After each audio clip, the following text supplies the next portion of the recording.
Psalm 18, verses 2 to 4, 47 and 51. I love you, Lord, my strength.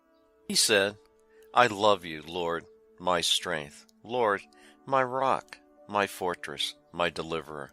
My God, my rock, my refuge, my shield, my saving horn, my stronghold.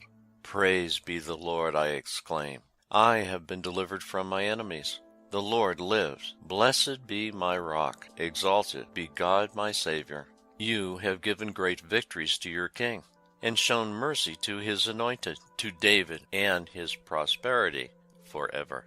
Psalm 18 is a victor's song of thanksgiving for God's accomplishments on behalf of Israel and David. The king represents Israel, especially to other nations, and his victories show those nations the power of David's God. In verse 4, we hear David was humble because he was at the point of death. David had come to the realization that he was without enough resources to overcome his enemies.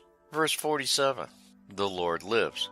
Blessed be my rock. Exalted be God, my Savior. Proof that the Lord is alive and active in David's life was that he had rescued David from his enemies. God was David's rock and his safety and security. In one of his essays, Robert Louis Stevenson wrote that, as a young man, he had sailed out into the ocean to see the laying of a foundation for a lighthouse. Nothing would satisfy him until he put on a diving suit and went down to where the men were working.